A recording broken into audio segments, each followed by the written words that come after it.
Richardson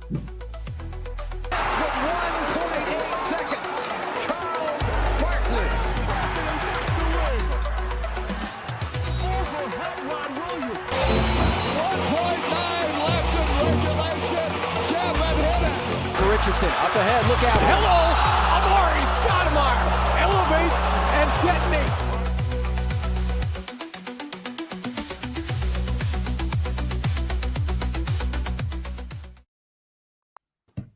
Welcome in, Planeteers. It's me, Fallen Founder, and I'm still not quite used to the 30-second time limit there I got on the intro, because usually I do a lot more stuff in the background while that's getting loaded up. But welcome in. Glad to have you. It is Suns Visit Colombia episode, and I've got my Ron Medellin Extranejo.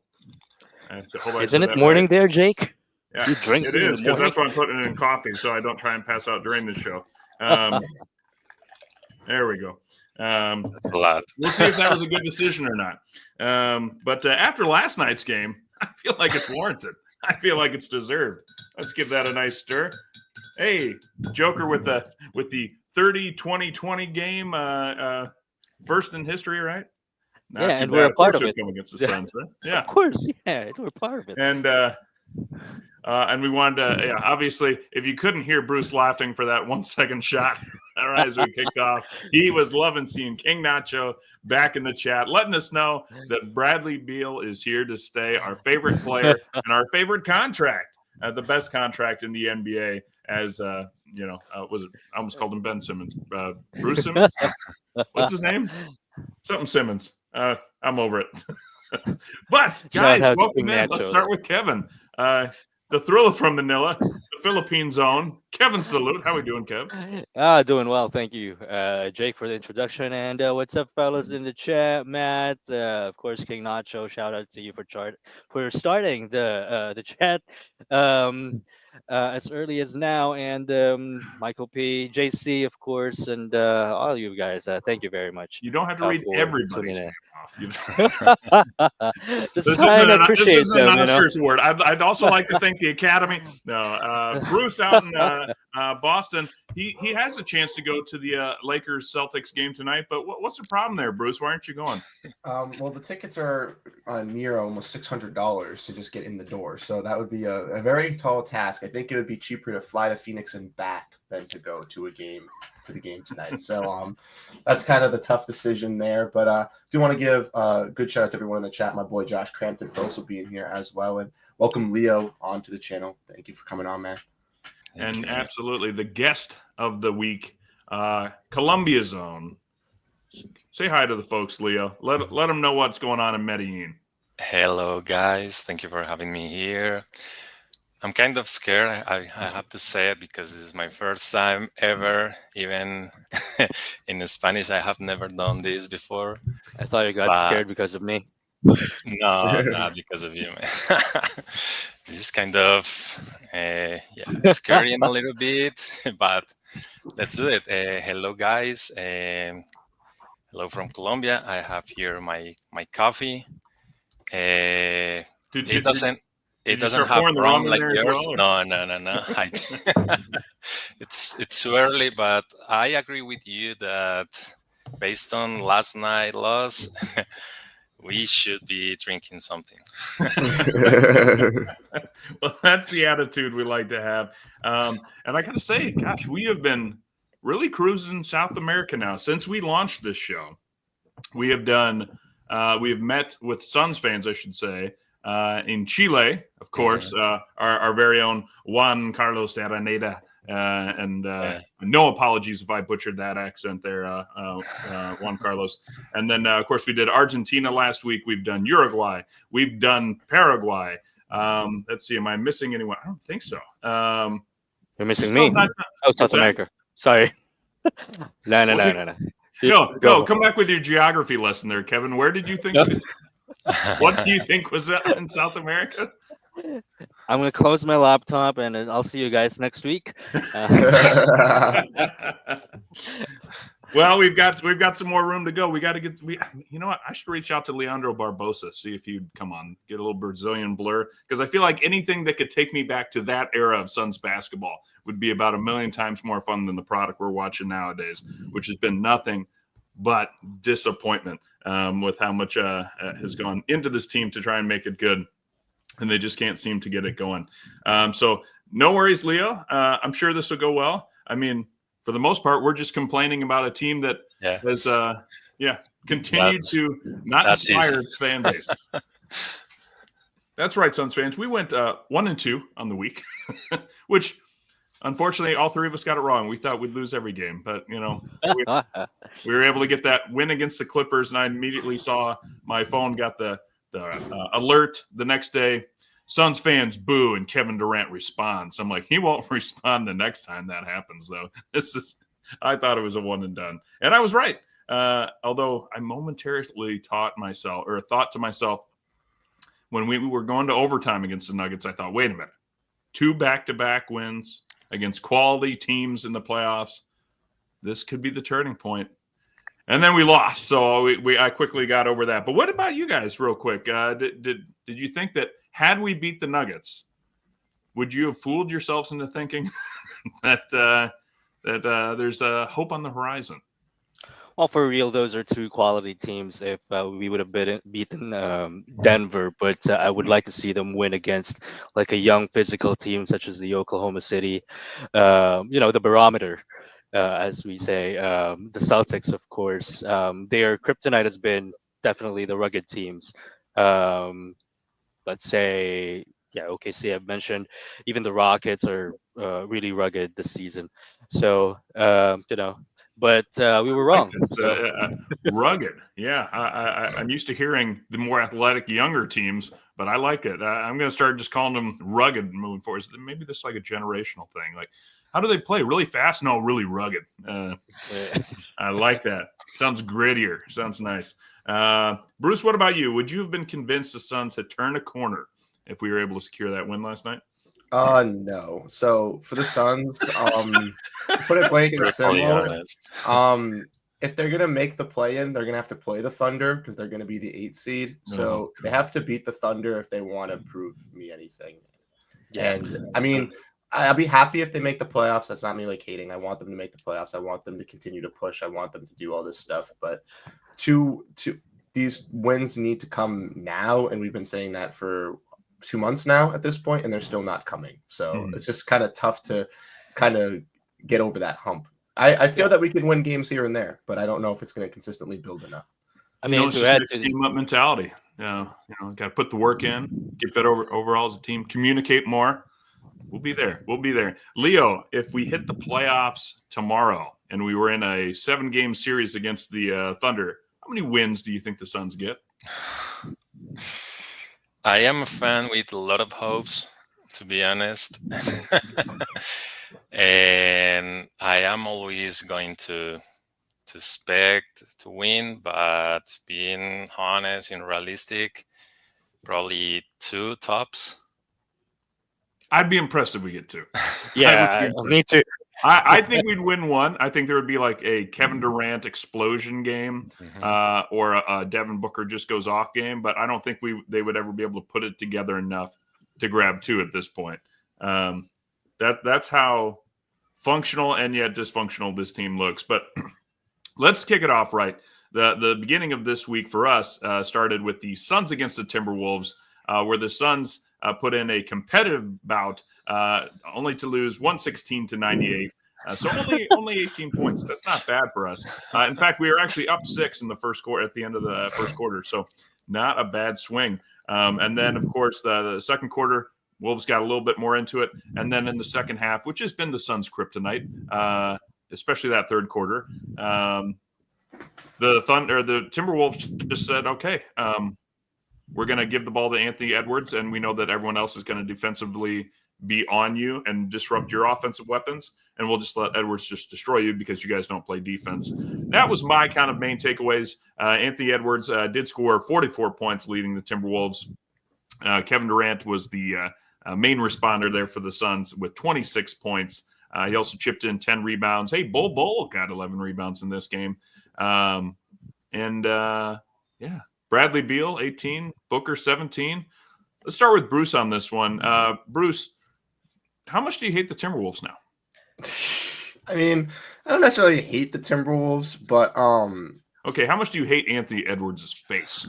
I mean, he's just gonna go off versus Kevin Durant, man. He said it in that interview. He loves to play against Kevin Durant. He wants to prove to his favorite player in the NBA that he can go and battle against him. He did it last year in the playoffs, and he does it here once again, dropping, I believe it was 44 points versus the Phoenix Suns here. And the Timberwolves had a little, dance party on the Suns court as well. And that was, a little embarrassing to kind of witness. I know that they were like asked about it and stuff like that. That stuff just can't be happening.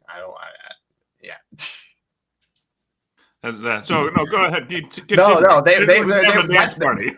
exactly what the Timberwolves were doing on the Suns court after Brian Dunn inbounded the ball. They instantly went and just started dancing and having fun. And unfortunately for the Suns fans, all of us were just sitting there in agony, like, how is this happening? It's just utter. Once upon a time, there was a Mikal Bridges, a Cam Johnson, a Cam Payne, DeAndre Ayton. They like to dance. We had fun once. Yeah, it's just there was good vibes. There was a time. Yeah, there was a time. And then Chris Paul and Jay Crowder would say, "Guys, come back. Time to focus." And we'd come back and focus. But no, the Suns. Just dismantled. I don't know if there's a better way to say it. We're seeing the streaks, I guess, continue. It looks like Coach Bud learned a little bit. He's continuing to run, where he can. Bradley Beal in the starting lineup. Bull is in the starting lineup now in a lot of cases. And also he just loves himself some Mason Plumlee. And you can just tell that he wishes to God he never had to even consider Nick Richards as a starting center because Mason Plumlee almost always gets half the minutes. So, Leo, what's your take from this game, and why can the Suns just not seem to get past the Timberwolves? I think we had a good first quarter. Actually, the second one also was good. I feel bad because it was at home and the crowd was boo, and it's like another disappointing loss. I think the most thing it's the saddest part maybe that it was in front of our audience, because those guys there are suffering a lot. If we suffer here, I can't imagine those guys there at the arena. Yeah, those season ticket holders. I mean, at this point in the season, the only thing that's kind of like being a positive reminder is how bad we are not in comparison to the Philadelphia 76ers and the Dallas Mavericks, two teams who might have fan bases more depressed than us right now. Not by much, but certainly more depressed. 76ers, of course, Joel Embiid shut down for the year. Don't forget, he just got a max contract of 5 years. I'll be surprised. Like, he's talking another knee surgery. Paul George has, I think 3 more years after this at a max deal. And he's starting to show signs of wear and tear. Not a lot of hope in Philly at the moment, but maybe they can get, I think their first round pick is top 7 protected. Someone can correct me if I'm wrong. So they maybe have a little bit of hope, but still, that's not what they were expecting this year. And then, of course, the Dallas Mavericks. I don't know if you guys remember, they were in the finals last year. They won't be this year. As Kyrie Irving has torn his ACL. Daniel Gifford is out. Derek Lively is out. Anthony Davis played 1 game after being traded for and is out now, what sounds like for likely for the rest of the season. But or at least all the reports are they're not going to rush him back. And then you have the Suns who are just kind of like that girl that just when you think she's not interested in you more, she sends you a text and says, "How you doing? Haven't heard from you for a bit." And you're like, "You ghosted me." I feel like that's the Suns right now, is that they're not eliminated. They should be in the playoffs. They should be a phenomenal team, but they're not even in the play-in tournament right now. They're on the outside looking in. So, Kevin, how do you get a girl like that more interested in you? Actually, that happened to me back in high school, so I don't want to remember that. But thank God for Nico Harrison for you know Stealing all taking some the stealing two all of the spotlight of stupidity in the world. It's taken some out, or Suns have taken out of the spotlight for quite a bit. But yeah, really disappointing. My takeaway from this game is, I know King Nacho is gonna love this, is that Bradley Beal, if you don't want to, if you don't want players showboating in your arena, maybe play hard, right? Maybe play harder and not risking an injury to another player. So that's just my main takeaway. Well, so one thing that's been frustrating for me to watch, and we've talked about this a little bit, is the small ball 5 lineup. But I don't even think it's exclusive to when Kevin Durant or Bol is playing at the 5 position. It's the, should say, refusal to play defense. I'll say this team collapses okay on the interior, but it doesn't seem to matter whether they have Plumlee or Nick Richards in the middle. Everyone is sagging inside. The Timberwolves shot just over 40% from 3. And Suns could not match that at 31%. But Dante DiVincenzo shot the ball 14 times. 13 of them were from 3, and he made 8 of them. And some of them was completely alone. I mean, Yeah. Easy Stop It happened again. getting pulled towards the back. If only we had a guy that, I don't know, had a really great skill set at defending the inside, like a Yusuf Nurkic, just a random name from around the association. Somebody that is a great deterrence, maybe not shot blocker, doesn't know how to finish too well, but he takes up space, grabs rebounds, and makes it difficult when somebody comes inside. Maybe then the defense, if you deploy your wing defenders like Ryan Dunn. I don't know.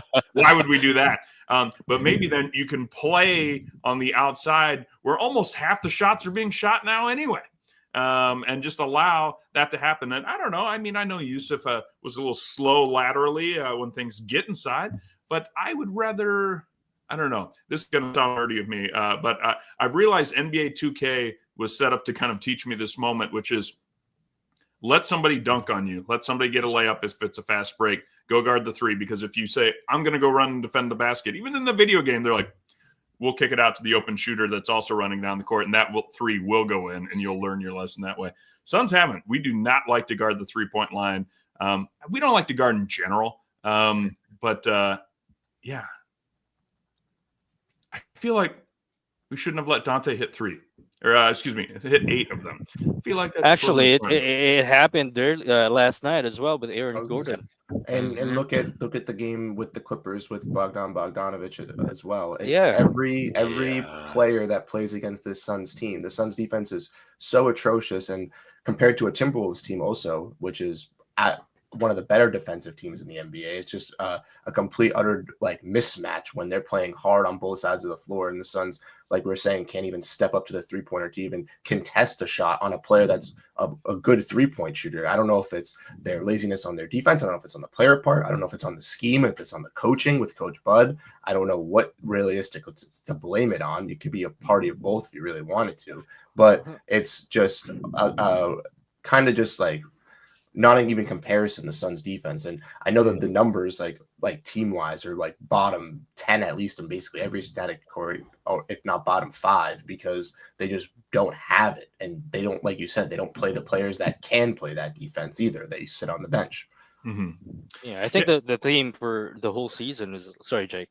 The theme for the whole season is the Suns were going to play well in the first half, and then teams just decided to rough them up, and they get frustrated and can't sustain. And that's why third quarters have been the kryptonite of the Suns team. Mm-hmm. It also feels like this team. Oh, sorry to cut you off again, Jake. But it also feels like this team feels like they need to outscore the other team. They only care about that. It's all right, we're going to go out there and we're just going to put the ball in the basket. We're not going to play defense. And as long as we can get 150 points, we have the possibility of winning this game, because that's just how their roster is built at this point. Mm-hmm. Yeah. Well, King Nacho figured it out. Defense sucks because you're paying a $50 million wash player to get smoked by the team's best guard. No, Tyus Jones is just on a minimum contract. So I don't know if I can come all the way out there with you, Nacho, but I do like the take regardless. I've said it before. I'm going to say it again. This has been the problem that has plagued this team the entire season. You have no marbles. Marbles? Marbles. You have no marbles. And I can't tell you who. Okay, Leo, which Suns player has the biggest marbles right now? Who's got the cojones on this team, or do any of them have cojones at all? That's a hard one, man. I know. That's what's so hard. Why did you start with me? You're the guest. I like to. I would say. I don't know, man. Gillespie in the Clippers. Yeah. The Clippers game, and it's like rotation there. In some games maybe Book, some games maybe KD, but we don't have like that role, that man that had the balls to to scream, to face the other guys. I think it's also that's part of the problem. We got hit by the other team, and we don't have like a real and clear leader to say, hey guys, it's okay. We keep going, keep doing this. I don't know, man. Maybe Gillespie in the Clippers game will be my choice. Well, I feel like that's where we're at right now. Let's take a look. Let's jump ahead to the next game. Let's talk about our victory this week. The Suns did play the LA Clippers, and in a close one where the Suns were just getting dismantled. And then all of a sudden, apparently something made somebody wake up. And the Suns decided to start playing well. And that one guy probably leading it. I made it obvious with the earlier announcement, but according to the press, this was the guy that got it all turned around. They go to Kevin Durant. Out to Durant. Here's his three.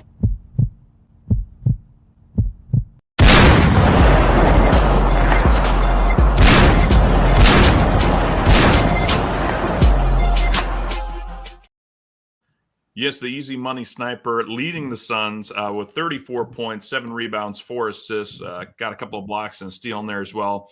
And as Leo mentioned, Colin Gillespie bringing a little bit of juice and bringing a little energy off the bench. Rarely used player, but he did knock down some shots, 4 of 6 to get 10 points and 3 assists.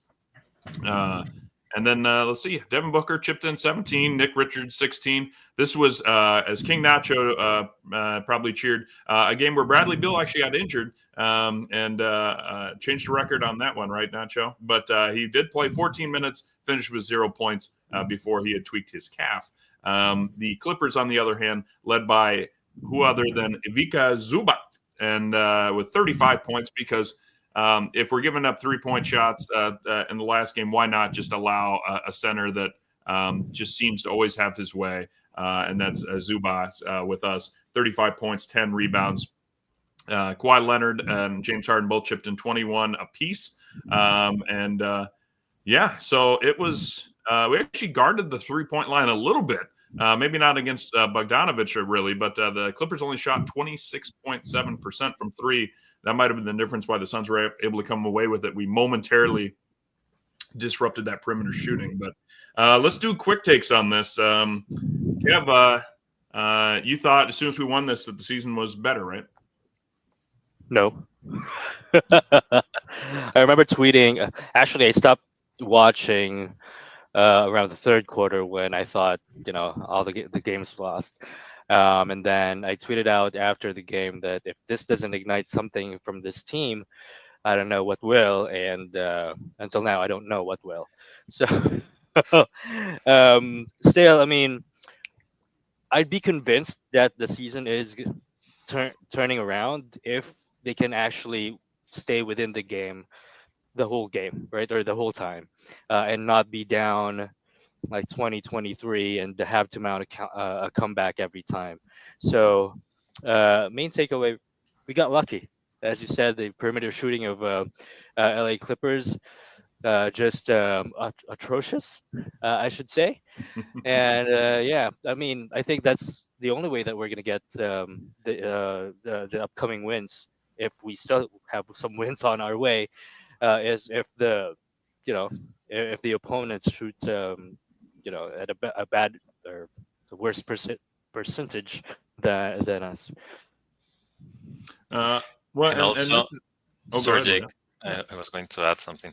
Also, it was against the Clippers. I mean, Clippers know how to do these kind of games with advantage and then loses the advantage. So, I mean, I'm glad to beat LA, whatever team from LA, but we know that the Clippers, it's like do these kind of things so often, like losing like this. So it was great, but it was against Clippers. Yeah, it's at this point, if we have wins against the Hornets, I'm thinking, there you go. Now it's a building block towards not being the worst team. I feel like the only way to go is up, but I might be wrong on that. Bruce, I mean, you look at a lot of stuff analytics wise, right? I mean, so we talk about this a lot. The Plumlee Nick Richards experience. Real quick, so Nick Richards, 16 points on 8 of 10 shooting, 7 rebounds in 23 and a half minutes. Mason Plumlee, 24 minutes, got 14 points, 6 rebounds, 4 assists.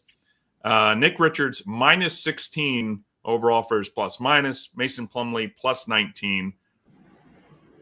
Is Mason better, or does he just know where to be when the team wants to start trying? Like, I feel like that's got to be the only reason that Bud is going to Mason at this point, is that plus minus in the box score always looks better with Mason there, even though Nick seems to be able to do just about everything else better. Yeah, I mean, I feel like with Richards, we see him like the reason why his plus minus is so down is just because he's out there on he's out there on the court with some of these lineups that aren't the greatest, and they are abusing them down low and getting by him and stuff like that. Whereas with Plumlee, in those plus minus minutes, he is kind of working with, I mean, kind of the bench unit, kind of fighting against other bench units as well. And he does know where kind of like to be. He obviously is a little bit more of a veteran. Richards had some like problems fitting in with Phoenix early on. We saw him having games where 10 and 10 and then like 2 points and 5 fouls. So he's still getting accustomed to kind of figure out his role. And even though he was a starting center for Charlotte last season for like 20, 30 games, it's Charlotte. So it's not like he's on like a top tier team. So I honestly think that they can kind of share that role kind of evenly and be fine. I just think that with Bud goes to Plumlee a lot just because he knows that with Plumlee that he's kind of like a big that knows, like you kind of said, knows where he's going to be, knows what he's going to do. He's going to make the right play a majority of the time if he can make the play. You know what I mean? Mm-hmm. Yeah, I think he's, as I've said, like, I'm never down on Mason. I just don't understand why we keep going to him so hard. Like, if he was our third string center, which I still think he should be at this point, I would say we have a phenomenal third string center. But instead, when he's getting more minutes than the starting center, I'm thinking, oh man, we must be having a lot of trouble in the post that Mason Plumlee has to play the most amount of minutes. And Oso Iguodaro cannot get any time with his team, and neither can Ryan Dunn really get any time with this team, and neither can I didn't even notice this until yesterday. I was like, I wonder whatever happened to these guys. Cody Martin got assigned to the G League. I think he's still out for the Valley Suns, but they assigned him there to try and start getting some reps in, I think. And then the guy that continues to travel with the team that I forget that he exists most of the time until I see him is well, help me out, Bruce. You say his name so well. Vasily Micic. Yes, my favorite player. If you want to get a good article on Brightside, hopefully today or in the next couple hours, something will be coming out about Misic from me, because I put a poll up talking about Misic and Colin Gillespie, which we want to kind of tie in him too. He was one of the standout moments from this Clippers game as well, alongside Kevin Durant in that comeback. And Gillespie, in the minutes that he's played, at least plus 10, he is at 9 points as a low, and has shot his lowest 50% on 8 attempts and 50% from 3. So he's actually fitting in pretty solid. And they're not going to play Misic, and they have CG already on a 2-way. Just get it done. I get, I'm just surprised we haven't even seen him try. Like, I don't know. Is this, I know it kind of sucks to work at a job where they don't actually need you or use you, because it can get kind of boring. It's not like he can just sit there on the bench and look at his cell phone the whole time. He has to act like he's getting ready to potentially go in and play, but he never will, for reasons unknown. I think I'm still very frustrated. I know I am very frustrated that we are still tinkering with this lineup. To the point where it's like Colin Gillespie, even if we did make the playoffs, he's not going to get any time because he's a two-way guard. He's not going to get that contract. And so it's just like, how do we not have these rotations figured out yet? I like that he's tinkering with it, but then it changes week to week. It feels like what we would do at the beginning of the season. All right, let's try and give this guy some play. Let's give that guy some play. So that's what's been pretty frustrating to see, even though we got that win. You guys ready to talk the Nuggets game, or does anyone want to have a final statement on that? Yeah, I would like to say something about that Clippers game. And it was at the end, we had Booker missing some free throws, and also that happened in last night game. We are struggling with the free throws. I mean, and especially Book.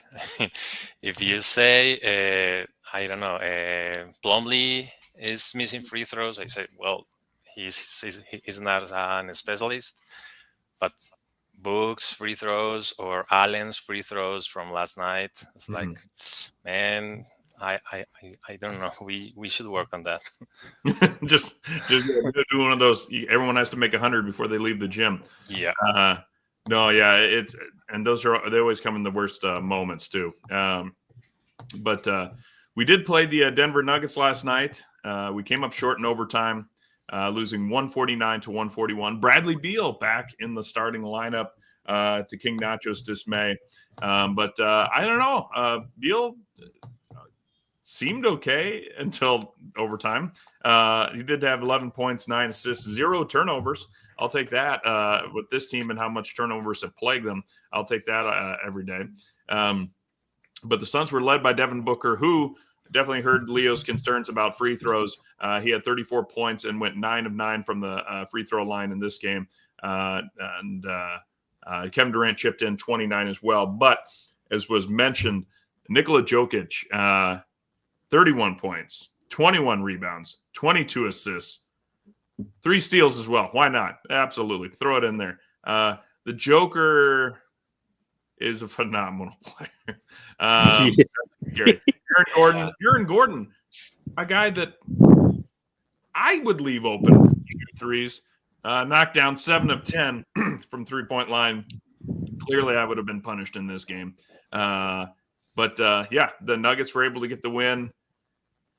I don't know. Like I said, I had a glimmer of hope, and then it went away. But they let the Nuggets shoot 53% from three-point land. You just can't do that and win in the NBA.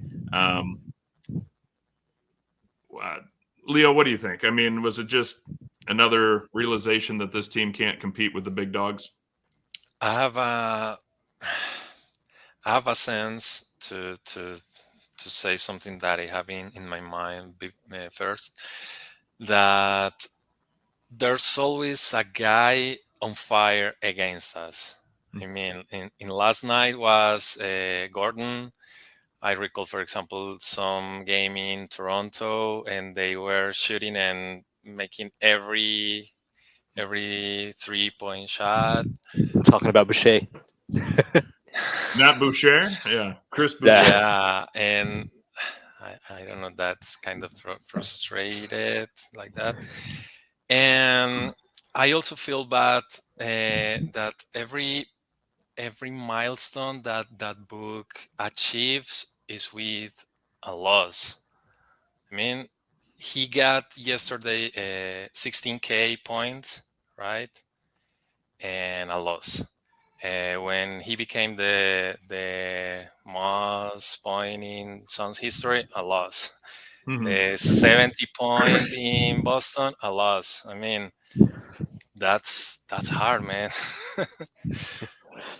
Ooh, so tough question. I'm gonna throw it to you guys. I'm gonna change it up a little bit here Yeah, sorry, because we don't have to change get it. into too much of the details. It's a fresh game. Everyone kind of saw it. So Kevin, if I'm gonna give you some hypotheticals here. Uh, if Devin Booker, if we got a fantastic offer for Devin Booker and he was traded this offseason, would Booker still be, in your mind, the best Sun of all time? Yeah, Okay. No hesitation. because yeah, it took No us to the hesitation, finals. unlike Book at the free throw line 2 games ago. No. Well, at the end of the day, he's the one who took the Suns to the playoffs, to the finals. So yeah, Or was it Chris Paul? I think there could be an argument there that that there was other factors going into it. I think I think he would stay on the Mount Rushmore for sure, but I think the people that would say a Barkley or a Steve Nash, even though Nash never got us into a finals run, and if you're really old basketball head, you could even go on Alvin Adams if you really wanted to. But at the end of the day, if Booker got sent away, there was that one season, but kind of as Leo alluded to, he set a lot of records just by being here on bad teams during bad seasons, which is the unfortunate part. Mhm. So defend it's not yourself. actually. It's not just actually like the milestones that Book had reached, and it turned out to be a loss. Even the retirement ceremonies, or like the jersey ceremonies, all turned out to be a loss, and the bad one. True. Like Yeah, the I guess the last one Suns was fans were just used to it at this point. yeah. Even those city jerseys, like the Mhm. originative jerseys, whenever they wear those, they always lose. Yes. Yeah, it's true. Well, Bruce, you're our Boston guy that also keeps an eye on the Celtics, but I don't know if Tatum would still be in the running. He might be, but let me ask you this: well, I know this is a Suns podcast, but I think Joker should be the MVP this year. And I think the people are tired of it, but Shea Gilgeous-Alexander, Vegas loves him to get it, best player on best team. But all the Nuggets have done is creep up behind them. I think they're now third in the West, and with a 30-20-20 game. I see you shaking your head. No, is it a done deal for you? It's SGA. Yeah, voter fatigue for me.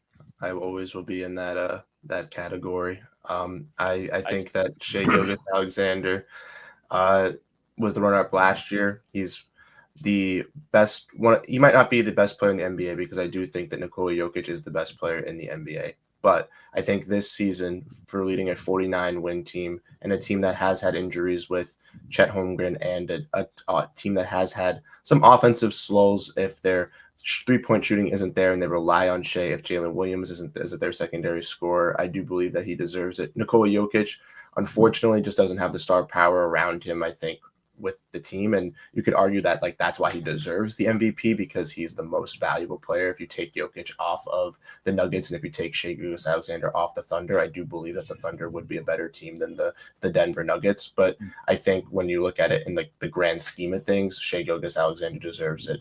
And I think Tatum in one of the previous votes was 3. So I think he's creeping up there. But yeah. I don't know if he's definitely not going to win. Those two are definitely in the Bruce, conversation. question to you, Bruce. Yes. How many free throws a game does SGA takes? I don't know. I don't know how many free throws he takes per game, but he definitely takes a lot. Kevin, Leo, do you support that theory that it's got to be SGA so far? Yeah, after today's win, Denver win, or last night's win, I think it's Jokic for me. I mean, but I do have one crazy or one stat that I'm really frustrated with the NBA how they grade it or they stat it. Um, how do you count it as an assist when a player takes two more dribbles coming off a pass? Hmm. Interesting question. Yeah. Right? We've Yeah. seen. So yeah, that's just my the stat that I'm really frustrated about. I mean, Jokic is a great player, obviously, one of the Hall of Fame in the future, but some of those assists are just questionable to me. Maybe he got some help at any time. For example, in that foul that they tried to how to say that to check against Plumlee. Do you remember last night? Yeah, there was a review. Yeah, under review, and for me, it was Jockey's fault. But after the review, they changed the decision. It was like, man, well, And you know what I think about this game? I thought in the fourth quarter, Bill was selling the game. By the way, how horribly he played last night. Oh my goodness. Well, Of let's course, that's just real me. That's quick, not. and then we'll go into hopefully some more positive talk. But who's the Shazam player of the week? Shazam! Ooh, so let's let our special guest Leo, who is the best player for the Suns this week? Who do you got? I would say KD. KD, Okay. yeah, KD. I mean, we had only one win this week, and in that win, KD was awesome. That would be my pick. Okay, good choice, Bruce. 100% agreeing with Leo. KD led both comebacks in the second half. Got to give the credit and the flowers where the man deserves it. He's been balling out regardless of what the Suns front office has been trying to do with him. He's been showing out on the court, so you got to give him his flowers. Okay, Kevin. Oh, He's muted. You're on mute. Come on, Kevin. You've been podcasting for how long now? You're still on mute. Oh, there you go. Because I have Yeah. two mute buttons, the one in the headset and then near the screen. Man. So yeah, I'm gonna go with KD too. 29. Are you talking? Shut up, Richard. Sorry, I was late on that, but go ahead. KD as well.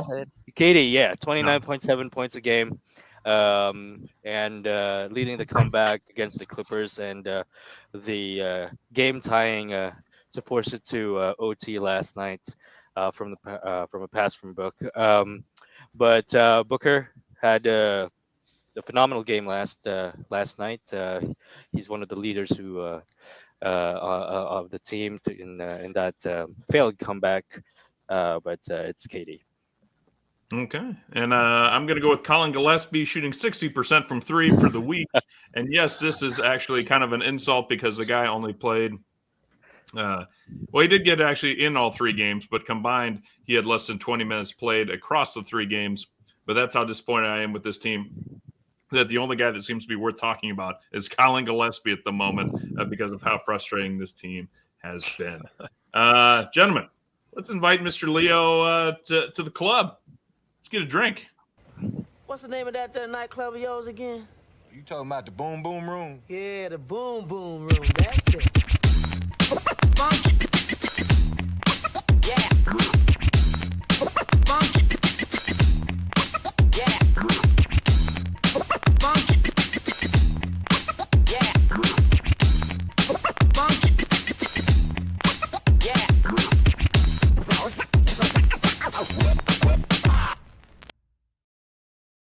You know what's funny? I just realized Pat Burke. I mean, I always see him in there, but next weekend is St. Patty's Day, which is the 1-year anniversary of our Pat Burke episode, which was obviously a very interesting episode to get a former NBA player, former Suns favorite on, who after briefing him about the show, and I asked him about the first game, he goes, "Oh, I don't actually watch any of the games anymore."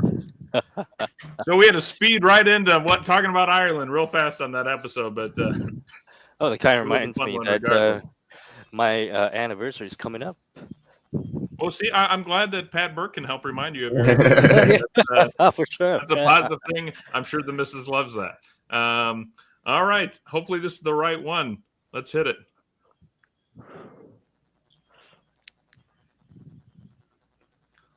Let's speed it up.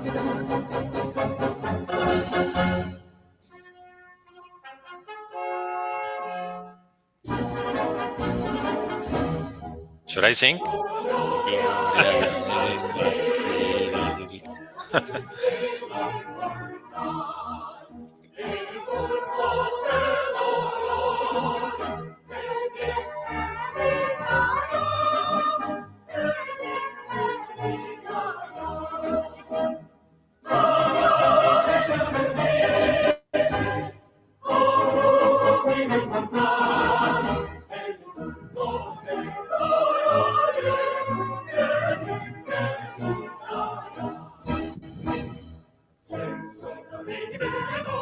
All right, that seemed like a good spot to toss it. One of the better anthems I think we had. There's a little bit of fuego behind that one, Leo. What do you think? Are you a fan of your national anthem? Yeah, I like it. I really like it. I remember back in high school when we had to sing it. It was like proud. Oh, I like it, and I think he really I likes it. He's the first one or first guest who offered to sing it. yes. Well, yeah, I would have had concerns, I guess, if the German would have started out singing it and then told me what he told us after that. That it was the wrong one. But no, yeah, that had a little bit of fires you up a little bit. I always knock Canada because it starts "Oh Canada," and it's kind of like "Oh Canada," and it's kind of like meh. But like this Colombia one had a little bit a little bit of zest, a little bit of pop out of the gate. Yeah, Like yes. I have heard some of that it sounds better when you are outside the country, Okay. like a competition or something like that. And people is like, oh my God, this is the anthem. Yeah, it's got a little bit of like, I mean, I wouldn't actually do this, but if I had to choose a national anthem to go lift weights with, I feel like Colombia might be in the rotation. They're like, yeah, man, I'm going to crush it today.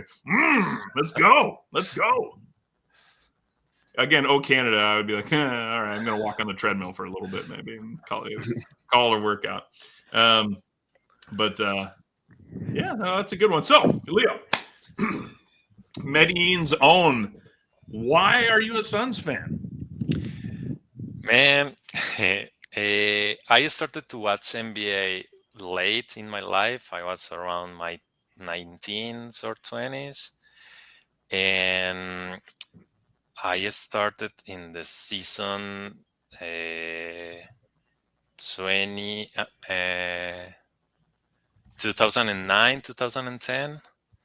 And I started to watch a guy called Steve Nash. And I said, like, oh my God, this guy, what is this guy doing? I mean, he played awesome. I don't know, it was like a first sight love, you know? Mm-hmm. And I already knew what was to be a fan like, but in my case, I was fan of my football team here. It's called Who's your team? Atlético Nacional. Okay. And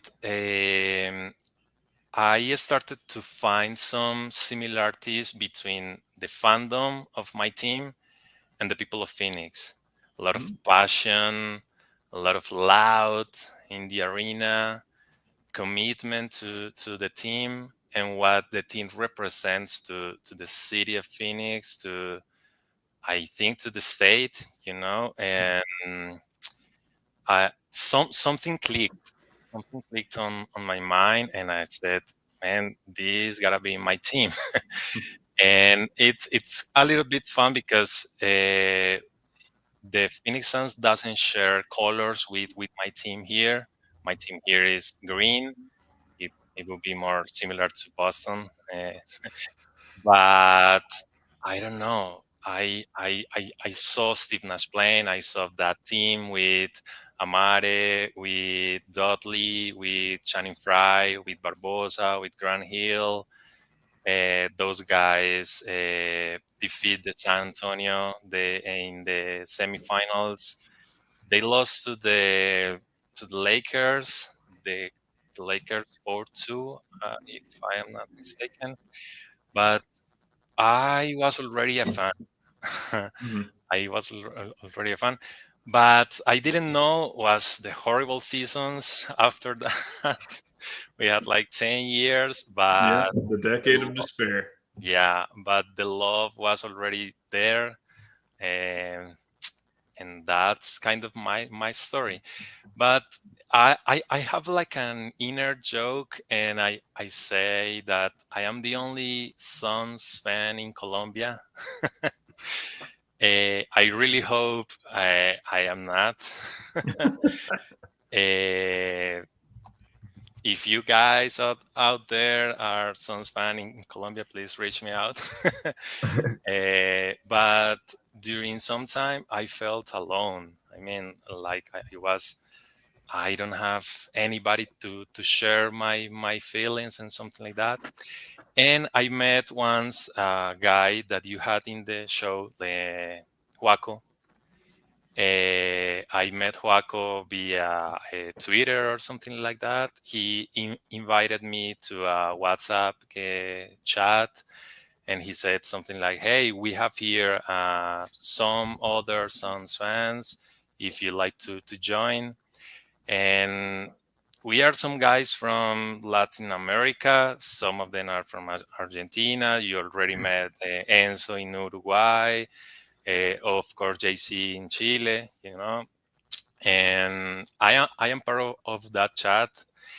And finally, I would like to say something that thanks to Phoenix, I could met those guys, great guys, but I had made a special bond with three of those guys. I also take this opportunity to say hi to those guys. Hernan in Argentina, Luis in Mexico, and Albert in Spain. You already had Albert in the Oh show. yeah, yeah. Yeah, those are really, really good guys, really good friends. We have a good bond, and that's thanks to Phoenix, thanks to the Phoenix Suns. So that's kind of the story. No, well, that's great. I mean, and that's I mean, it sounds like you guys are kind of like a miniature Suns planet unto yourselves, connecting across country lines and just like, hey, I speak Spanish and I'm a Suns fan. They're like, oh my gosh, you're the one in your country too, because I feel like. Uh, I mentioned this on a previous episode. I've been down to Colombia. I was in Cali and Medellin. And in fact, I was trying to look up the neighborhood I was in, but there was an Irish bar, an Irish pub in Medellin, Hmm. not far from my hotel, kind of in this area where a lot of people were partying. And The I just remember I Jeras, went in there the twice Jeras because Park, what's that? the Jeras Park, maybe. It might have been, yeah. That sounds kind of familiar. But I just remember I went in there and it kind of looked like for those who know it in the United States, it kind of looked like a I'm gonna butcher it now, not Hooters, but Bruce, help me out with the skirts and the Peaks. Is it Twin Peaks? Twin Peaks. Yeah, I don't Yeah. have those around here, but I know what you're talking about. Okay, yeah, you know what I'm talking about. No, but kind of the pleated skirts and walking around and filling up beer, and of course they actually had the Suns games on, and it was Suns against the Warriors. And I remember I was like, man, I want to watch this game. How cool would it be to be sitting here in Colombia watching the Suns game? And other people were walking in, didn't have a care in the world. So I'm curious, Leo, what is the Suns fandom? What is NBA fandom like in Colombia? The NBA fandom, I think it's led by the mainstream. It's because mm, we have not had a player in the NBA. Well, we can discuss it later because we already had one, but he played only 3 minutes or something like that. Yeah. But we have not had like a player. So a lot of people who watch NBA here, it's maybe fan of the Warriors or fan of the Lakers. Some of them are for Boston fans or Bulls fans because they remember the Jordan era. But I think it's not like a real love for those teams, but mainstream stuff. Hmm. Of course, I have some friends. For example, a friend in Bogota called Carlos. He's crazy about the Lakers, and he's like a real fan. Boo! Yeah. But I hope he knows that his team stole Luka Doncic away from the Mavericks. It's still being that's under investigation. yeah.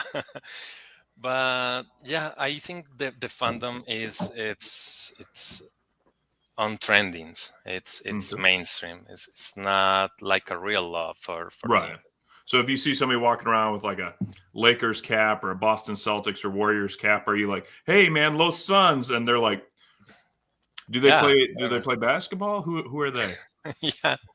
And Okay. I'm sure if I see a guy with a Warriors cap or something like that, and I say, "Hey, tell me the roster of the Right. Warriors," he have Yeah. no idea. You know? Yeah. Clay, it'd just Bandwagon. be like Clay Thompson sucks. You'd be like, no, Clay Thompson's phenomenal. He won't even know he plays for the Mavericks Yeah, anymore. yeah. Yeah, no, it's true. So I took a look at it. I found it fairly easily. Patrick's Irish Pub in the El Poblado El Poblado, area. yeah. I think Calle Nuevo, I think area. Does that sound familiar? El Poblado. Are you near there? Yeah, sure. I'm not near right now, but I used to work around El Poblado. Okay. Good area. It's a nice place. A lot of pubs, restaurants, hostels, hotels. Mm-hmm. Nice place, man. We talked about, and you mentioned him. I'm going to see if I can pull him up here so that people can hear about him. But Jaime Jesus in Echenique. Echenique Salinas. Yeah, Jaime Echenique. He played around 3 minutes in the NBA. He played for Wizards in the 21-22 season. And it was that time when the teams could sign some other players because of the COVID, Mm-hmm. And he played like, yeah, that one. Garbage minutes, 0 points, 0 assists, 0 rebounds, but most importantly, 0 turnovers. Hey, there you go. See, Kevin Durant, it can be done. Yeah. I think he's a great guy. He plays well. He's playing right now in Europe, if I'm not mistaken.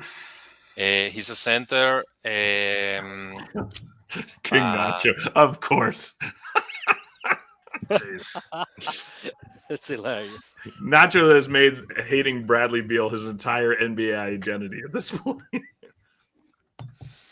But sorry, continue, Leo.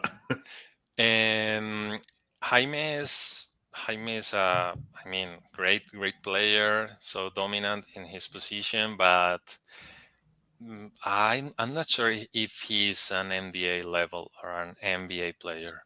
Okay. You must be, of course, you have to have some luck, but also have mentality to be in the NBA, and of course the ability, and maybe we are missing in that. We are not so tall here also in this country. The average, I don't know what is the average, like it should be maybe 1 meter and 70 centimeters. Well, we have here the centimeters or meters. I am tall. I am over the average, to be honest. I am 6'4".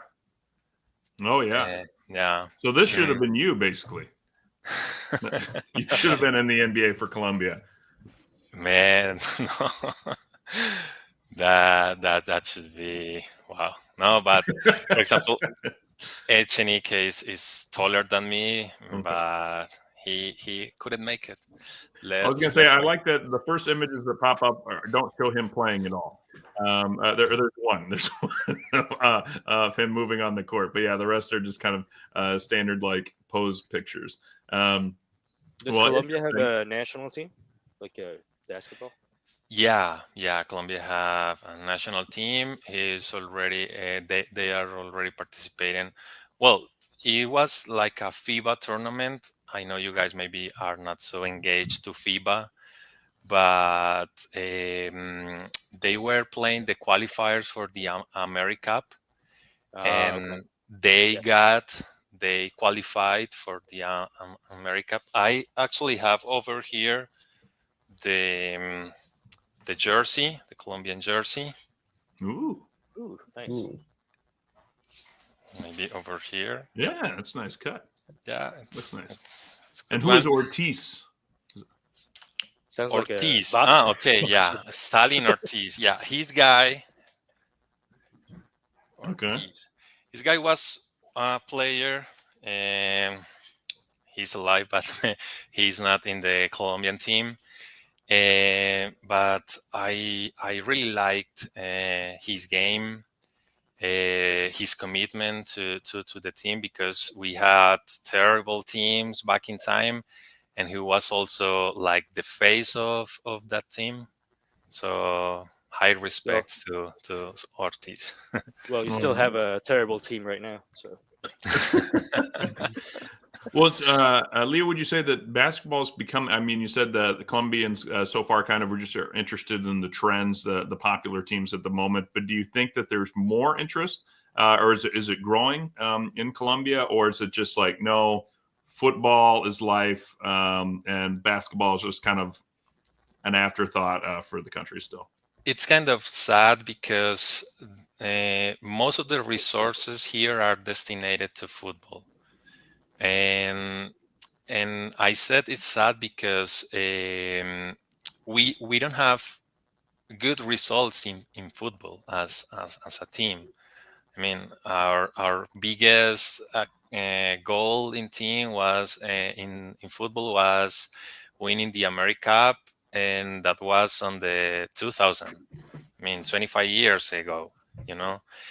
And I think that we have talent for basketball and for some other sports, but as all of the resources goes to football, there are no more opportunities for other sports, and that impact in the fandom. So finding a guy who likes NBA, it's not so common. But I also have to say, but I may see an increase in the last year, or for example, this year, a national TV channel started to broadcast some games, like 2 games in the week, and I think that's the way how you can grow that fandom. That's a good point. Yeah, I mean, I think that it felt very regional, and I've heard some of the older fans of the NBA kind of talking about like, oh, you might get 1 or 2 games a week of the NBA, even though they were playing multiple games a week, but you might only get a couple on the TV that would actually show up. But as things like League Pass, which has really united a lot of the fans of Suns Planet, because we've got when Hamo's in Australia, and we've got Izzy in France, and everyone in between, and we can sit there and complain about how frustrating this team is all at the same time. It really is kind of a phenomenal thing that I think a lot of us growing up were just like kind of dreaming of, that united across the globe of fandom that is kind of being put together. Well, let's before Kevin might have to jump. I'm told a kid has started to wake up at his house. We don't know if it's his kid. That is a detail that he did leave out, but we hope it is. But let's get into something that I would like to at least torture him with in case he tries to leave, and that is perhaps one of the more popular segments of Sun's Planet goes to, which is the food segment. So, Leo, let's say, you're getting a home cooked meal. It could be from your girlfriend. It doesn't have to be. It could be from a mom or a grandma or something like that. But if somebody was going to say, "All right, I'm making you traditional Colombian food, your favorite," what are you starting with? You probably tried the bandeja paisa when you were here. Well, sorry. Let me load this up real quick. I had it right away. Yeah. Yeah, man. So I think, I mean, we have a lot of food, a lot of zones in the country with different cuisines. But the bandeja paisa, especially here in Medellin, it's like pork, chicharrón, which is a pork skin, Mm-hmm. Yeah, that one. It's delicious. Well, this was actually right after the Argentina episode. We were hearing so much about fire, smoked meats and grilled meats that I ran off to the nearest Latin American restaurant I could find, and I wasn't able to find anything Argentinian, but I did find some bandeja paisa, which looks just phenomenal. And I think I tortured Bruce and Kevin with the pictures of it later. But go on, tell us what else is all in there, Leo. Because it looks like it's more than one meal. I mean, this is going to last you. I saw in the picture that you have some empanada. It's also common across the country. You can find an empanada everywhere, and also arepa. Do you have arepa in your image? I don't think so. Oh yeah, I've got. Well, now that I'm. Hold on. Arepa, it's like sorry, I thought I lost you. Yeah, but now that I'm married to Venezuelan, I have arepa. Yeah. Exactly. And there's like a fight between Colombia and Venezuela, and is the origin of the arepa. Nobody knows if it's Venezuelan or Colombian or which arepa is better. If you ask a Venezuela guy, he definitely would say that is theirs. I would say it's ours. Well, and what's the difference? You guys put the cheese on the outside instead of the inside? Is it come down to that? There are like different variations. If you like, you can put some cheese on it or inside also. And there are also some restaurants that offer arepa rellena, which is, I don't know, a lot of ingredients inside the arepa.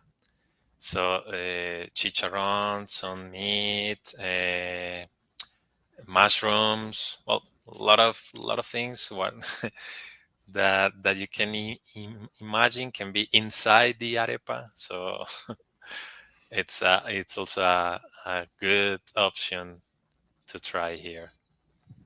Well, good. Yeah, no. I apologize. I've got apparently too many tabs open, and so now if I touch my screen, it freezes. So I'm terrified to actually touch anything and for it to just try and close out of everything. So I will try and show the food as soon as I get a little bit freer here on not potentially just drop the entire show. But Michael P. asks, are tamales big in South America? Yeah, tamales. It's also you can find tamales in the country, but it's not so common. Maybe it's more common in Bogota. I live in Medellin. In Bogota, and some other places are more engaged to the tamales, but it's also delicious. Yeah. All right. We have tamales here in the Philippines. Really? Yep. Mm-hmm. And empanadas as well. Mm-hmm. They are from around the world. Yeah. Yeah. It's the Spanish. Now it's trying to open up a little bit here. And of course, guys, so what else coffee. Of course, we have coffee here. Yeah, you have there the empanadas. All right. Yeah, I think the coffee is like our main product to the world. Um, Well, let me ask you something about that, Leo. Now, it was kind of interesting when I was down there, and I was curious if our the gentleman we were with was just kind of complaining about it, but uh, he said kind of that a lot of Colombians just drink instant coffee. That the kind of coffee beans and stuff that the vast majority of Colombian coffee actually gets exported, and so a Yep. lot of the average Colombians are not drinking kind of Good what they're coffee. producing. Yeah. Yeah. Yeah. That's kind of sad because a lot of people say that we drink here the not say the bad coffee, but the rest of the coffee that it's like the good coffee goes outside, and we keep here the rest. I don't know how to say that word. What is not sent, right? Yeah.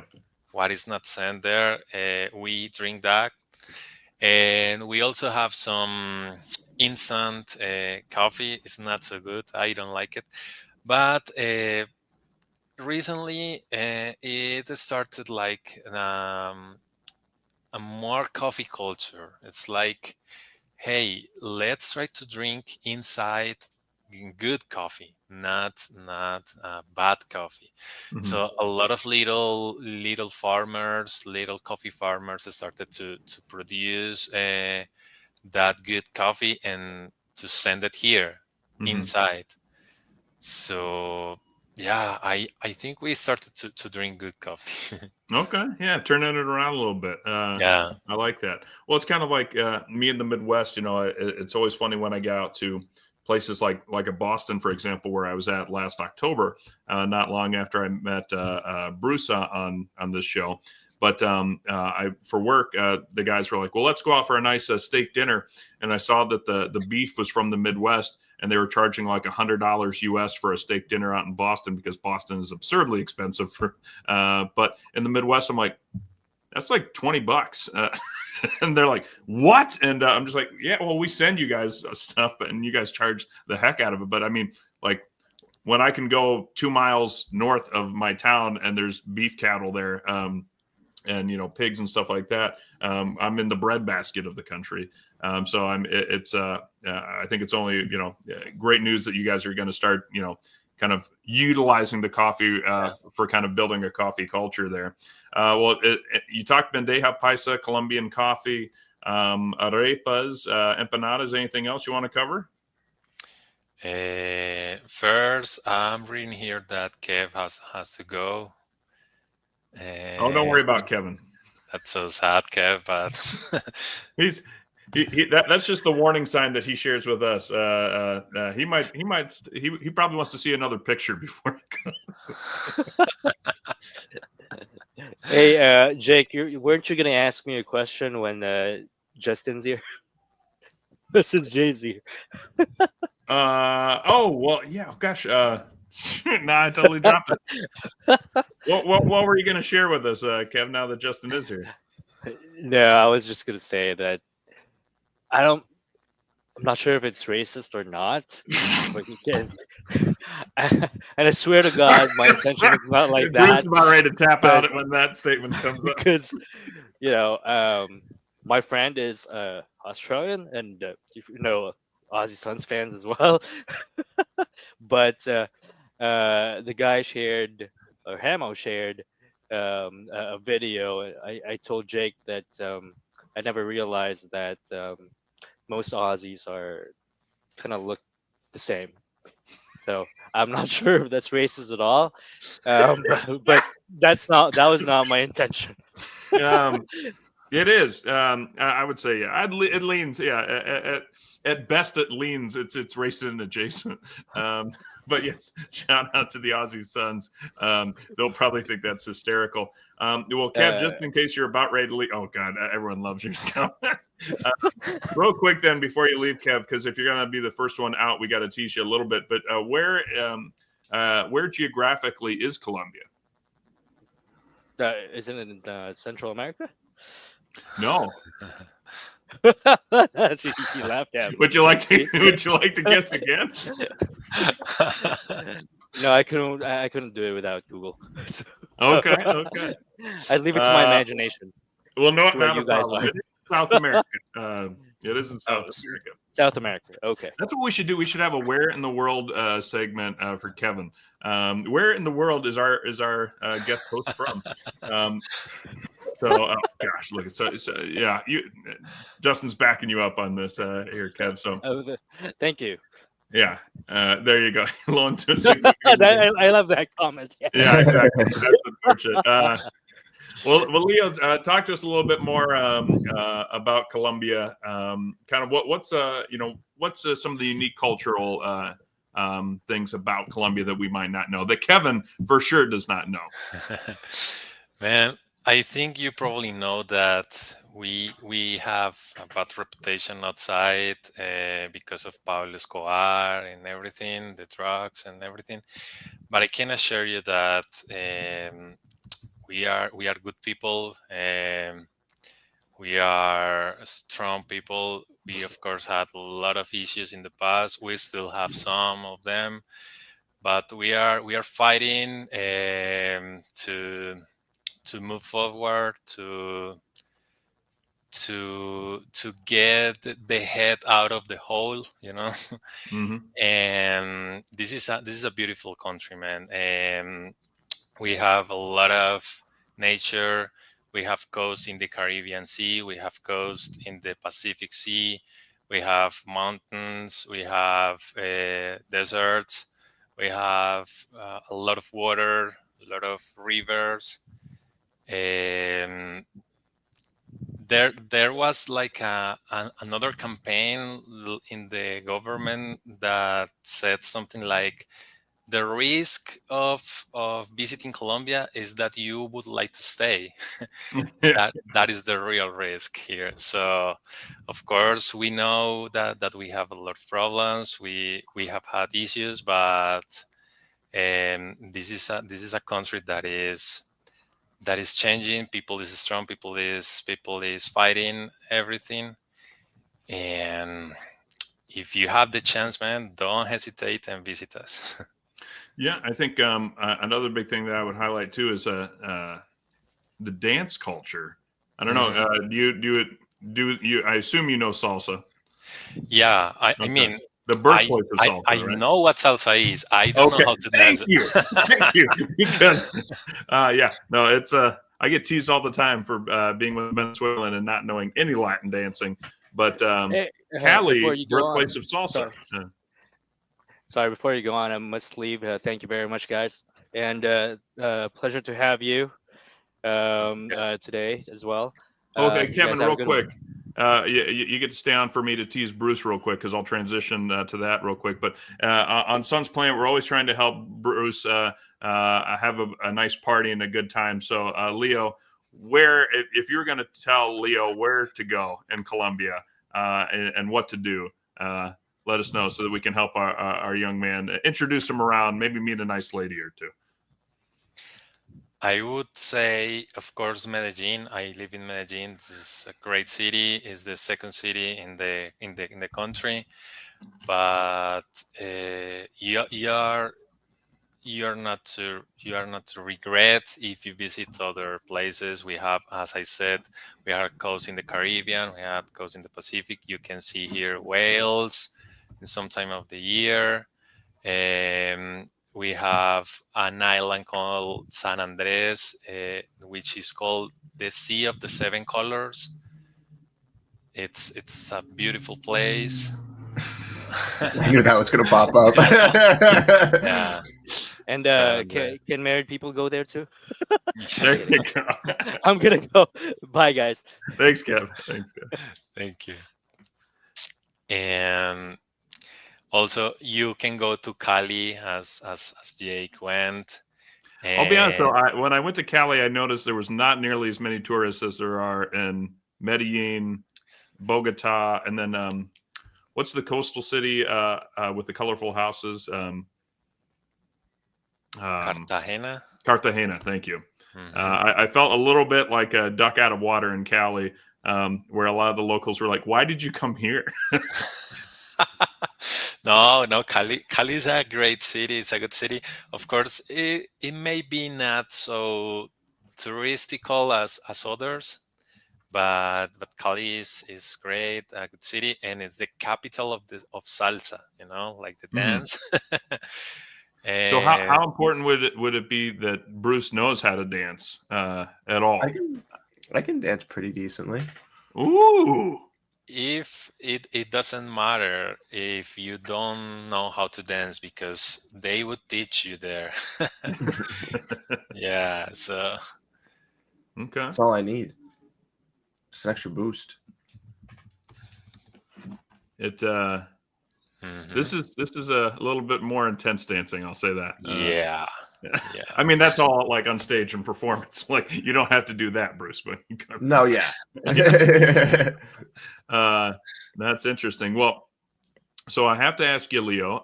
You guys are right next door to Venezuela, which has won the second most universe contests in the world. Colombia's won as well in the past. But so I've got to ask you, which country has the most beautiful women? Because this is a region of the world that really values, I'll say, taking care of oneself.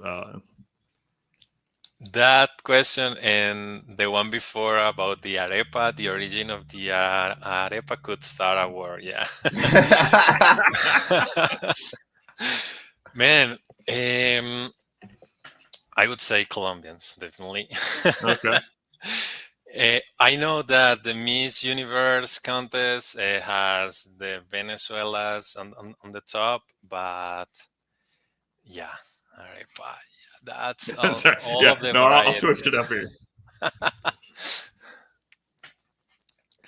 I'm trying to help Bruce meet a potential nice lady at some Oh, point. thank you. Yeah, Bruce, but I can assure you, Look man, at Bruce throws if his you hand. come All here, right, I dance pretty well. if you come here, man, you are going to fall in love, definitely. Yeah. Yeah. Oh, look at the Chilean in the chat saying, well, yeah, I gotta say, Colombia women, one of the most beautiful in the world.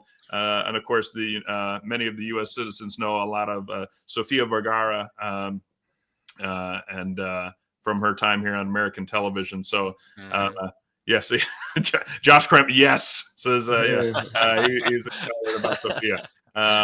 Who actually? She was in that. That speaking of kind of the darker parts of Colombian history a little bit, but she was in that Netflix show where she was kind of like a drug lord into the U.S.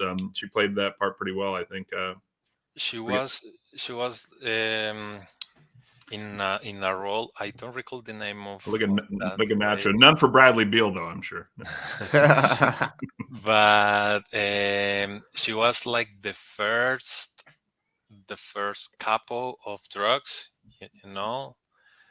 sending drugs to states, and I don't recall her name, but that's also something sad that we have. We have a lot of TV series about drugs, about narcos, and everything. Mhm.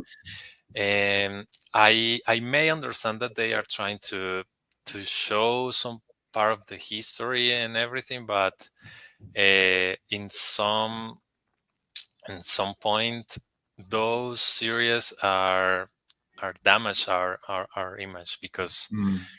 I mean, we are not in Colombia exactly like that. We are not so bad Mm. as those series show. So It's interesting you bring that up because a very popular movie, one of my favorites of all time, Bruce. I don't know if you've seen it, is The Godfather. But it's an amazing movie. It has withstood the test of time, I think. So El Padrino is just phenomenal movie. So there's kind of in the United States a romanticization of mafia life and gangster life, and I think the U.S. has kind of, since the Italian mob, Sicilian mob, Irish mobs, we've done so much of that. when we look to Colombia or Mexico, we try and almost romanticize that as well and import it in media. But what was interesting was when I was there is exactly kind of what you talk about, Leo, is that everyone is willing to talk about it, but they kind of they for American tourists especially, but I think any tourists in general, they don't want to celebrate it with anyone, understandably so. I mean, Pablo Escobar, I forget the exact details of the story I was told, but basically would go up to young men in Medellin and or as lieutenants would and say, hey, you know, what do you want to be when you grow up? Oh, I want to be a doctor. Well, how about we give you money to go blow up a police station instead? And it would be more money than their family had ever seen. And even if they said, no, I just really want to be a doctor, then they'd say, well, then we'll kill your family if you don't do what we say. And so, I mean, this was living in terror, quite literally. Yeah, it's exactly like that, and we can't hide our past. Of course, we know we had a very difficult times with Pablo. He is, of course, a very famous character especially in this city, because he was from here.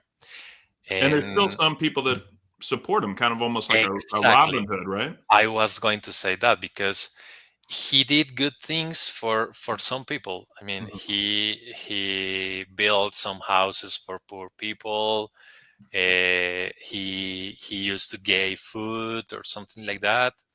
So a lot of people like respect him in one way or another. But we know that those times in the 90s was very, very hard here in Medellin, especially because a lot of violence, a lot of murders, you know, and we are willing to talk about it. Of course, we can't hide the past, but as I said, we are also fighting to move forward,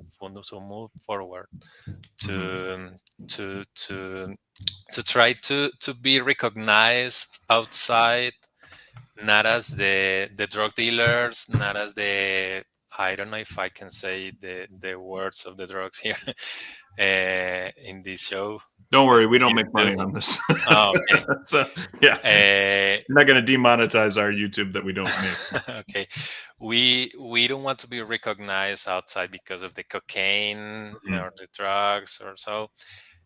But for others, some good things like, as I said, the coffee, or I don't know, Shakira, you know, and something like that. We are fighting for that. Wait, and you touched a little bit on it. We took a look at it. I was fascinated that I did not. So I actually went to a coffee farm just outside of Medellin, and I forget the name. But Leo, if you want to make some money, I will gladly pay you to ship me some of this coffee if I can find it again, because it was phenomenal. But I did not realize that coffee in Colombia comes from essentially bushes, coffee bushes, smaller bushes, and but in Brazil it's coffee trees, larger trees. Would you be able to tell us Colombia coffee is better than Brazilian coffee? I haven't tried the Brazilian, but I could say that we have here in Colombia, of course, a lot of experience with coffee. There's a region in the country called the Eje Cafetero, which is like the coffee zone in Colombia, and there are a lot of coffee farms there. They grow there a lot of varieties of coffee, the coffee bush, as you said, but also I have seen there the trees. And I think the Colombian coffee is recognized as the softer in the world. And so we also have like this guy called Juan Valdez. Oh yeah, which is like the image of the Colombian coffee. Now he was not real, right? He was real. Oh, he was a real person? Yeah, Okay. yeah. He was a real person. Now he's a character, but he's like the image of the Colombian coffee in the world. Yeah, I remember when I showed up to the airport, I was like, "Oh, do you guys have a Starbucks?" And they're like, "We have a Juan Valdez," and I'm like, The Colombian guy with the donkey and the beans. Yeah. Yeah. No, that's no. It certainly. I heavily recommend going to Colombia. I've only been able to experience Medellin and Cali, and as you point out, very different environmental zones. When I was in Cali, a little drier. Yeah. I wouldn't say like Heat, desert, but it was hotter. Mhm. And but very interesting and a big city. Medellin was like going to Denver, up in the Okay. mountains, kind of a little Mhm. crisper and cooler at night, a little fresher. And so, and of course, as you mentioned, Cartagena, there on the coast. If somebody's looking to have that coastal experience, and then Bogota is kind of another Denver type experience. It's up in the mountains Yeah. as well, right? It's higher. Bogota Mhm. is higher. So it's like almost 2 miles high. Mm-hmm. Yeah, take that, Denver, Mile High City. Bogota. I'll say this: the most uncomfortable thing probably in Colombia was flying into Bogota because that plane, those air pockets shift a little bit. Yeah. Okay, so yeah, Juan Carlos thought of it. Yeah, it was with me. Is Juan Valdez, was he a real person or only a fictional one that was developed for the brand? He Like was a real one real? because All right. he was like the representation of the traditional coffee farmer, using his in this case a donkey, but maybe using his horses to get out the coffee from his farm to the town to sell it to the world. Mm-hmm. Let's see. I'll mention real quick. Let me see if I can share it real quick. Let's see. Here we go. So you mentioned that you're not too far away from this. This is me resting my hand up there. But The Boteros fat. the Boteros, yes, the fat monuments and artwork. Mhm. If you took a look at the image of the YouTube video, Bruce and I and Kevin were part of the Boltero artwork. But can you tell us a little bit about this guy, Boltero Park? I mean, they're going back to kind of what you were talking about with the crime. At one point, there was an explosion. Somebody actually planted a bomb in the park, and they came back and replaced the monument. Is that right? Yeah, that's right. Fernando Botero was a painter, a sculptor. He was famous because of his style, as I said, the fat sculptures. Yeah, he And just really yeah, loved fat. Like I tell you what, he was body positive before that ever became a thing. Like he likes the gordos. mhm. And it's that square that is a Boteros Park, and it's in downtown in Medellin. So it's like a reference. You can say, hey, let's meet in the Boteros Park. Okay. Next to the gorda, or next to the cat, because there are, or next to the horse, Oh yeah. it's like a lot of sculptures. And yeah, some years ago there was like and I don't know how to say that word. You just said it, something like an A explosion. bomb that was Yep. detonated inside of Yeah, one of the statues. exactly. Yeah. It was, of course, yeah. You have it in the screen, but we have that those sculptures very. It's like part of the city. I mean, Hmm. it's a very important part of the city, uh, part of downtown. Well, I think what was really impressive is that if you go to this park, you can still see the statue that was exploded. They've since made another one of the original, or a replica of the original. But as you kind of talk about with Pablo Escobar's impact on Medellin and Colombia at large, Colombia does not hide away from its scars, and the pains that it's gone through. It'll talk about them, and it still presents them. I think a lot of other people say explosion, take it down. We don't want to, show people that even happened. You guys say it happened. That's part of the history. We're going to try and move forward, get better, and we're doing just that. So I think it's a strength and a testament of that strength, and it's very impressive to see. So I didn't know I was an artwork guy until I saw all these fat statues, and it made me feel a little bit better about myself. Okay, well, so I don't want to take up too much more of your time, but one drink that I got a little into when I was down there. Did you like it? You know, like it is a tough word. But when you start drinking with Colombians, it goes down pretty easily. Let me see if I can. I'm 21 and older, sure, and I don't want to subscribe. Let's not do that. There we go. And let's share this so everyone can see the famous aguardiente, which is essentially fire water. I believe is the loose translation, fire water. But this is, if you guys are getting ready to party, somebody's pouring some of this out, and you guys are doing shots. Is that fair to say? Yeah. The aguardiente, or you may call it schnapps, maybe. Schnapps. Yeah. It's made of sugar cane, and yeah, it's like in one way or another like the traditional liquor. Of course, we have beers, we have rum, some others, but the aguardiente, called guaro. Guaro is another way to call it. Okay. Yeah, it's the traditional. We have different, not styles, but varieties also, like no sugar, or more alcohol or less alcohol. Well, different varieties, and that's of course the rum. Rum is also And that's what I was pouring in my coffee. yeah, the one that you have. Yeah. Well, yeah, I set you up with that aguardiente, Leo. But if you had to choose aguardiente or some Colombian rum, what would it be and why? And then which current Suns player would you like to have some shots with? Maybe some bandeja paisa, shoot the breeze, figure out what's going on with this Suns team, get some answers for all of us. But who are you taking out, and what are you guys drinking and eating? I think maybe my obvious answer would be Book. Book is the face of our franchise. Is the face of the team.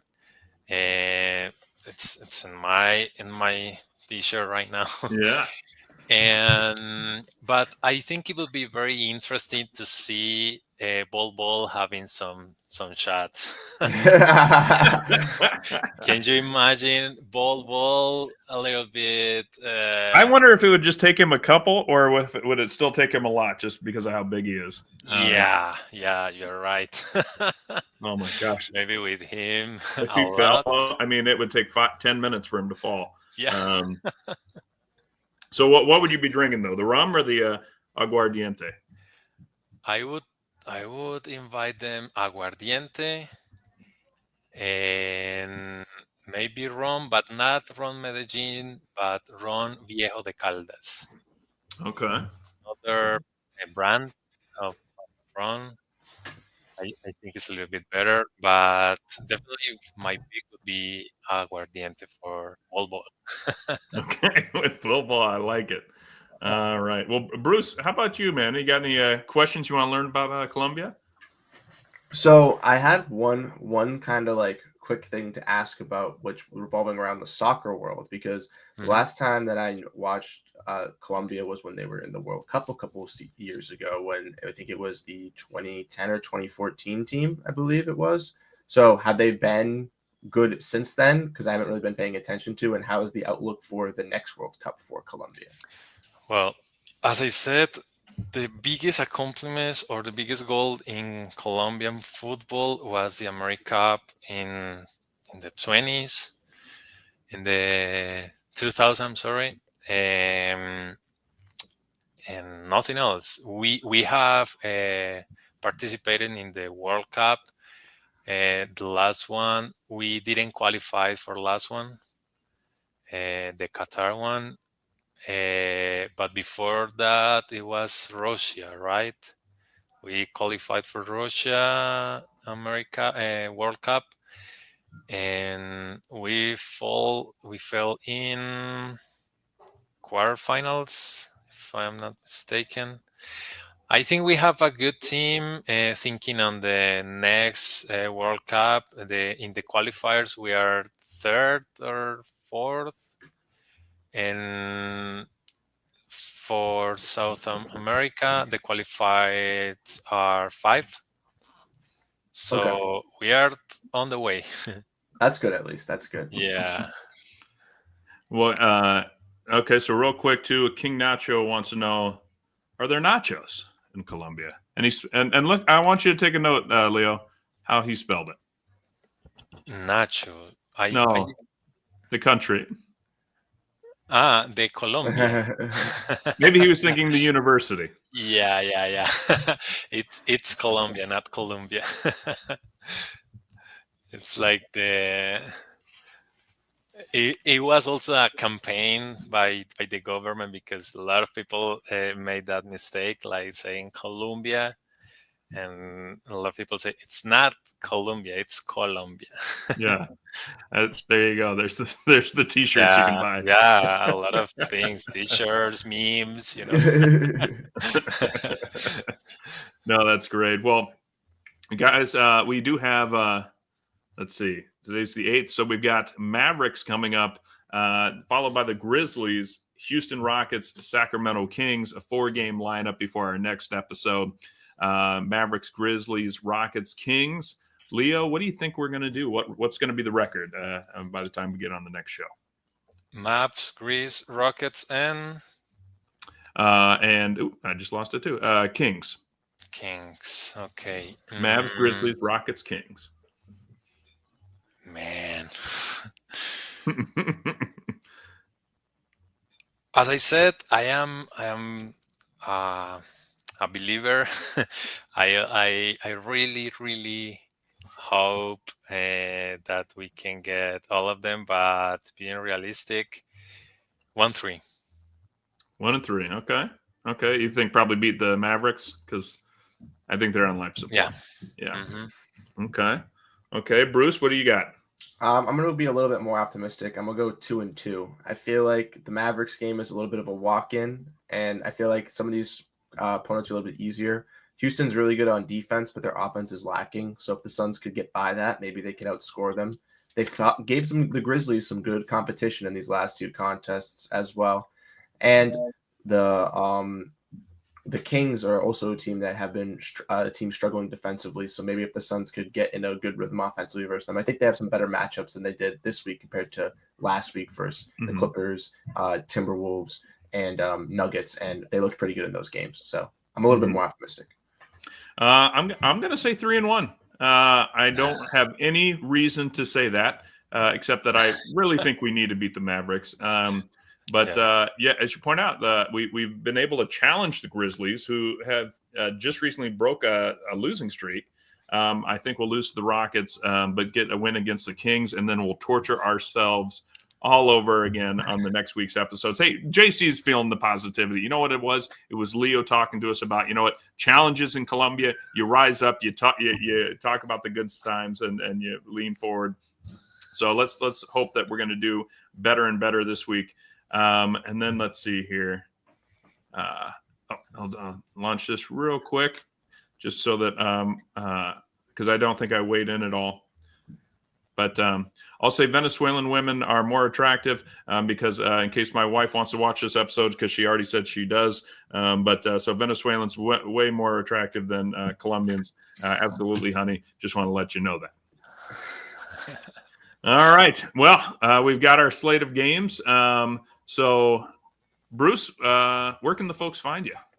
You can find me over at Twitter and at Blue Sky at Bruce Velez. You can find me on Bright Side, and you can find me on Last Word on Sports for writing on the Suns. And you can find me on at YouTube on Celtics Digest and Suns Digest. Oh my gosh, yeah. You still, it's like I said, I keep thinking like real estate agent, got all those letters after you. All right, Leo, if people want to connect with you, how are they going to follow you on social media? You can find me at in Twitter or Instagram at ChesterLeo17. I really, really hope I am not the only Suns fan in Colombia. So if you Suns fan in Colombia are there, you are not alone. Please reach me out. And I want to send a hi to my wife. I love her. To my sister, I love her. Yeah. And also to my brother-in-law, although he's fan of the Warriors. Boo. Oh. But yeah, let's say that. Well, I'm telling you, Leo, Patrick's Pub down there in Colombia, in Medellin. That's the Suns bar. We should just take it over. And yeah, I still remember my buddy goes, "Are we seriously going here 2 nights in a row?" And he goes, "Can't we do something else in Medellin?" I go, "You can. I'm staying right here, and I'm going to watch my Suns and have some more aguardiente." So you can follow me at Fallen Founder, and of course, you can see us every Saturday. Just about, except when it gets really bad, which it will in the off season. And that's here on Suns Planet. Hope you guys enjoyed this episode. Learned a little bit about Colombia. We know that Kevin did. That's why he left early. He's going to go read an atlas and learn a little bit more about it. Until next time, guys. And thanks again, Leo, for joining us. Thank you, guys. Colombian coffee on me if we see each other. Wherever you are, whatever you're doing, stay with us as the Suns get set to shine here on their home court. Here's Perry. Cigar Hurd. Here's the jump shot. Good! It's good! Al McCoy with you courtside. Pumped up a three. Suzanne! He ties it. ADA. Al and Tim up here. happy Right. Yeah. I know it's the ball, but happy birthday, baby! Here's Cameron Payne out on top. Durant, three-pointer straight away. Suzanne! I just want to take this opportunity to thank everyone in this arena this afternoon, to all of those that are watching and listening on radio and TV. Thank you for allowing me to tell the story of the Suns for 51 great years. That pretty much wraps things up here. And for one last time, this is Al McCoy saying thanks for being there. Thanks for being with us tonight. And from the Footprint Center here in downtown Phoenix, we'll just say so long for now.